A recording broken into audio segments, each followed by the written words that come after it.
तो स्टार्ट करते हैं क्लास ऑफ लेट्स का एपिसोड 2। एपिसोड स्टार्ट होता है। आयानो को छोड़कर सारे स्टूडेंट्स स्विमिंग पूल में मजे कर रहे थे और साइड में ही आयानो बैठा होता है। सुजुनो आयानो के पास बैठती है और कहती है कि तुम क्या सोच रहे हो। आयानो कहता है कि कुछ नहीं। सुजुनो कहती है कि क्लास में जो कुछ हुआ उसे ये लोग इतने जल्दी कैसे भूल गए। टीचर ने कहा था कि यहाँ स्कूल में इस सिस्टम के जरिए तुम सब पे नज़र रखी जाती है और तुम लोगों के परफॉर्मेंस के हिसाब से पॉइंट्स मिलते हैं। पर क्या बात है, तुम लोगों के तो पॉइंट्स से 0 हैं। आज तक 1D क्लास के साथ पहले कभी ऐसा नहीं हुआ था।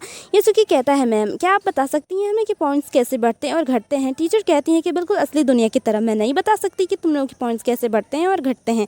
तुम्हारी परफॉर्मेंस के मेजर करके ही तुम लोगों को मार्क्स मिलते हैं। तुम लोगों ने अपने 1000 पॉइंट्स खो दिए हैं। कुशिदा कहती है, मैम क्या हम लोग अपने पॉइंट्स जमा कर सकते हैं। टीचर कहती है, तुम लोग आने वाले मिड टर्म एग्जाम में 100 के अंदर तक अपने मार्क्स बढ़ा सकते हो। तो एक स्टूडेंट कहता है कि बस 100। तो एक स्टूडेंट फिर कहता है कि कुछ तो मार्क्स हैं नहीं होने से बढ़िया इसमें, लेकिन कोई भी मिड टर्म एग्ज़ाम या फाइनल एग्ज़ाम में फेल होता है तो उसे स्कूल से निकाल दिया जाएगा। तुम लोगों ने पहले ही एग्ज़ाम में जो मार्क्स लाए हैं वो बिल्कुल गार्बेज की तरह है, तो मेरी बात को ध्यान में रखना। आयानो कहता है कि हमारी क्लास के सारे स्टूडेंट्स को मेहनत करनी पड़ेगी और अच्छे मार्क्स लाने पड़ेंगे हमें क्लास सी से आगे निकलने के लिए, क्योंकि टीचर ने कहा था कि अगर हमारी क्लास अच्छे मार्क्स लेकर आ पाती है तो हमारी क्लास को सी क्लास के साथ रिप्लेस कर दिया जाएगा। कुशिदा सुजुने होरिकिता से पूछती है कि होरिकिता क्या तुम स्विमिंग करना चाहोगी। होरिकिता मना कर देती है और वहाँ से चली जाती है। येसुकी सारे स्टूडेंट्स से कहता है कि हमारी क्लास सबसे पीछे है और हमें आगे बढ़ने के लिए मिलकर मेहनत करनी होगी, इसलिए हम लोग स्टडी ग्रुप बनाकर पढ़ाई करेंगे। नेक्स्ट क्लास में दिखाया जाता है कि सभी स्टूडेंट्स के पॉइंट्स ख़त्म हो गए होते हैं और उन्हें अपनी ज़रूरत का सामान खरीदने के लिए एक दूसरे से पैसे मांगने लग जाते हैं। लेकिन तब सुजुने होरिकिता आयानो से खाना खाने के लिए पूछती है और आयानो को खाना खिलाती है, वो भी एक्सपेंसिव वाला। शुरू में आयानो खाना नहीं खाता है तो सुजुने बोलती है कि क्या हुआ, तुम खाना क्यों नहीं खा रहे हो, क्योंकि ये खाना सुजुने होरिकिता ने अपने पॉइंट्स से खिलाती है, जबकि दूसरे सारे स्टूडेंट्स के तो पॉइंट्स ही ख़त्म हो गए होते हैं। आयानो खाना खाने लगता है। तब सुजुने अपने प्लान के बारे में बताती है और कहती है कि तुम इसमें मेरी मदद करोगे। आयानो कहता है कि तुम इस प्लान में मुझे मत उलझाओ। तब सुजुने कहती है कि मैंने तुम्हारी और कुशिदा तुम दोनों को मिलकर मुझे फंसाने वाली बात के लिए मैंने तुम्हें अभी तक माफ़ नहीं किया है, इसलिए तुम मेरी मदद करो और हिसाब बराबर। येसुके वो स्टडी ग्रुप जो बनाया है उसमें सभी स्टूडेंट्स जाने के लिए तैयार हो गए हैं, लेकिन सिर्फ उसमें 3 स्टूडेंट्स नहीं गए हैं, इसलिए मैं उन्हें पढ़ाऊंगी। ये स्टूडेंट्स पढ़ाई में बिल्कुल बेकार हैं और उनकी वजह से मैं पीछे नहीं रहना चाहती। हमारी क्लास में कुछ स्टूडेंट्स तो ऐसे होंगे ही जो बिल्कुल पढ़ाई में बेकार होंगे और फेल हो जाएंगे, लेकिन मैं इनकी वजह से क्लास डी में नहीं रहना चाहती, मुझे क्लास ए तक पहुंचना है। तो आयानो कहता है, क्या तुम्हें क्लास ए नहीं सी क्या तुमने क्लास सी नहीं कहा है और तुम्हें क्लास ए तक पहुंचना है। होरिकिता कहती है कि हाँ, मुझे क्लास ए तक पहुंचना है। और सुजुने होरिकिता आयानो को एक पेपर देती है जिसमें उसका फ़ोन नंबर और ईमेल आईडी लिखा होता है। अगर तुम्हें कुछ भी ज़रूरत होगी तो तुम इससे मुझे पूछ सकते हो। आयानो कहता है उन तीनों स्टूडेंट के पास जाकर स्टडी ग्रुप ज्वाइन होने के लिए, पर वे लोग तीनों मना कर देते हैं। इसलिए अब आयानो सोचता है कि मुझे किसी की मदद लेनी पड़ेगी। वो कुशिदा को हॉस्टल के फ़ोन से कॉल करके कहता है। कॉल उठाने पर कुशिदा के पास अजीब सी आवाज़ आती है और सुनाई देती है। आयानो डर जाता है। फिर कुशिदा कहती है, तो मैं नहा रही थी, बोलो। आयानो कहता है कि सुजुने होरिकिता एक स्टडी ग्रुप बनाना चाहती है जिसमें सूडो और उसके 2 दोस्तों को लाना है, इसमें तुम्हारी मदद चाहिए। कुशिदा मान जाती है और वो कहती है कि ठीक है, मैं भी तुम लोगों के साथ आना चाहती हूँ और पढ़ाई करना चाहती हूँ।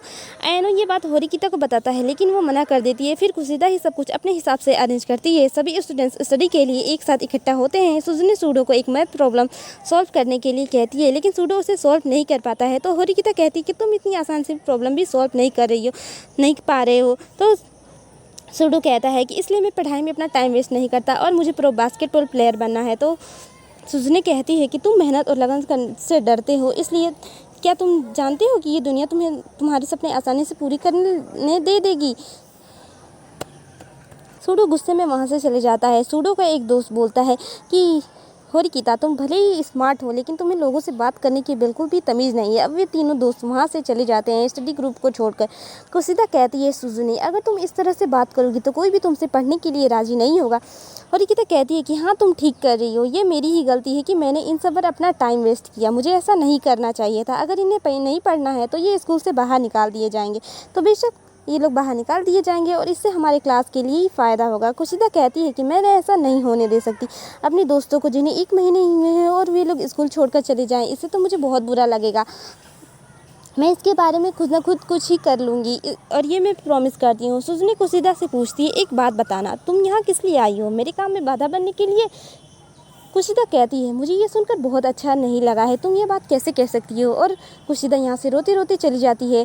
शाम के समय अयानो सोचता है कि कुछ ड्रिंक पी लिया जाए और वो अपने रूम से बाहर आता है और उसे कुछ आवाज़ सुनाई देती है। वो देखता है कि यहाँ अंधेरे में स्कूल का प्रेसिडेंट और उसकी बहन होरिकिता ये दोनों वहीं पर आपस में बात कर रहे होते हैं।